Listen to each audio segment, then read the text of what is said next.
speaker on the panel is Nancy Maguire, who's a partner at Addleshaw Goddard. I'm going to look at some of the contractual changes due to COVID-19. So Nancy, over to you, please. Morning, Chris. Morning, everyone. Thank you very much. It's lovely to see everyone, albeit virtually. Can't wait for the option that we can actually all sit in a room together and talk about some of the issues that affect the industry. But anyway, good to see everyone virtually. So lockdown started on the 23rd of March. Do you know, I think I was talking to colleagues, there's been the term unprecedented used, in my view, way too many times by the government in their 5 o'clock briefing. But actually what has happened to the industry is unprecedented. I've been a construction partner now, well, I'm only going to admit to 15 years, but those that know me, that is completely a lie. And I've never seen anything like this. What we saw was most of our construction sites close. Some of them stayed closed for a couple of days, others closed for a longer period of time. And the first thing that we had to do with our clients was assess what is the contractual implications of sites being closed. The first thing I should stress is that there's never been any government legislation that said you had to close your sites.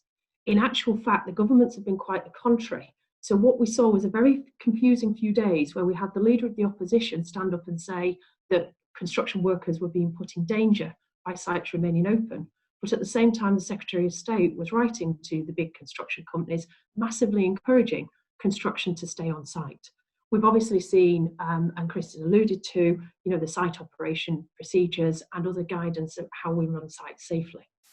So there's two main forms of contract really out there in the industry that everyone is using. They split between the JCT family and the NEC family. Now, JCT, people are going to call me a liar here, widely used in the private sector, NEC more public sector. That is such the roughest rule of thumb ever, but you know, sort of as a rough split, we see NEC much more in the public and infrastructure arena, the utility companies, the energy companies, and JCT we see much more in the private sector. Looking at JCT first, well, JCT basically, the very rough answer is that if you are in contract with a JCT contract, the chances are you are entitled to an extension of time. I'm going to put some caveats out there. But I'm afraid it is not an event that would get you extra money from your employers under your contract. Why do I say these extensions of time? There's two possible grounds. For the first time in ages, we have debated the use of the term force majeure. A bit like furlough, we never thought we'd be using this term very often. And suddenly, as lawyers, we have debated force majeure more times than I can possibly count over the last few weeks. I think our general view is that this will amount to force majeure. Force majeure is intended to be something that is unforeseen by the parties, is outside the control of the parties. If ever an example of force majeure, it feels like pandemic that closes the country may just fall into that category. Force majeure, however, for JCT contracts gives you an extension of time. It does not give you an entitlement to additional costs under the contract. The other ground that you can look at under JCT is an instruction by the statutory authorities. I'm still questioning the extent to which, you know, the guidance amounts to an instruction from the statutory authorities.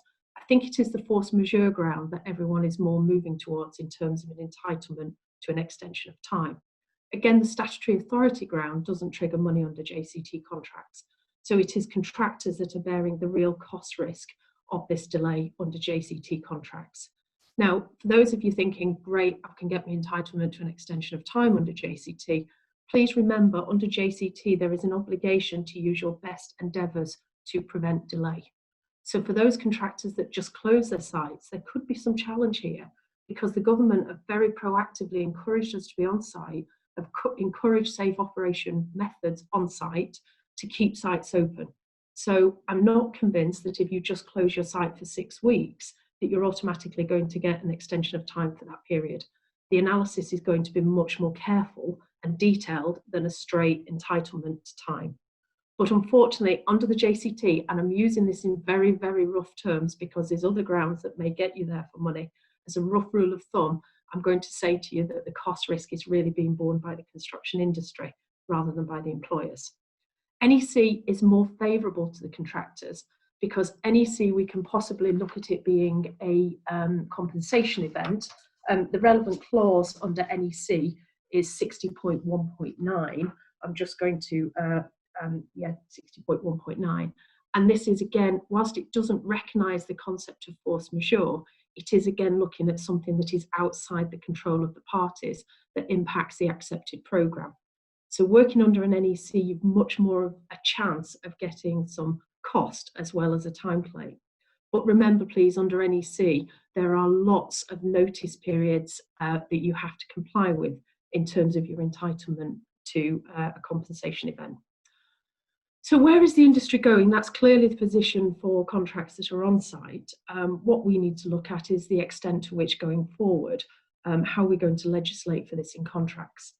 Now, clearly the employers are looking to draft their contracts in a very similar way to the existing contracts, and that is that, you know, sort of the cost risk should sit with the contractor and the time risk should sit with the employer.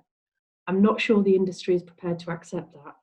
What we're actually seeing from contractors is a pushback, and that the contractors are looking for the cost risk of COVID to be shared between the employer and the contractor. And I'm afraid to say, I think it's a case of negotiation on an individual case as to how the risk of this is going to be divided between the employer and the contractor. I don't think it's right that the complete cost risk move over to the employer, because contractors will be employing their own teams in any event. But what may be a fair position is to identify those costs that are only being incurred because a contractor is on site. Here, think about the cost of hiring cranes, the cost of scaffolding, costs that are incurred on a weekly basis whilst sites are operational, security, insurances. Those are costs that relate to the project rather than to the operation of the contractor's business. But there's a long way to go on this. You know, sort of, we haven't got an answer. The NEC is clearly putting out its guidance that costs should be shared. The NEC contract is very much built around the principles of mutual trust and working together. So if you look on the NEC's website, there's now a number of videos and papers from the NEC that's very much encouraging clients to draft a compensation event that clearly outlines how the costs of this pandemic will be shared going forward. We are looking at the potential for lots of disputes. You know, sort of, clearly we've had lots of delays, clearly we've had lots of costs incurred by contractors. I would encourage everyone to make sure that they're reading their contracts, that they're following the procedures in the contracts for notifying claims and for dealing with claims, so that you do not inadvertently get results that you would not actually intend to have, that you miss deadlines for submission, or that the employer under NEC, you miss deadlines for responding. So there's never been a more opportune moment than to have a look at your contracts to see about what they say about the procedure of how we deal with delays.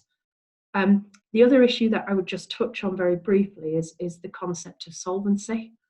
You know, what we saw going into this was that the construction industry was not in a fantastic financial position. We'd seen a number of contractor insolvencies over the last couple of years, and I think it's fair to say that, you know, sort of, the industry has been stretched.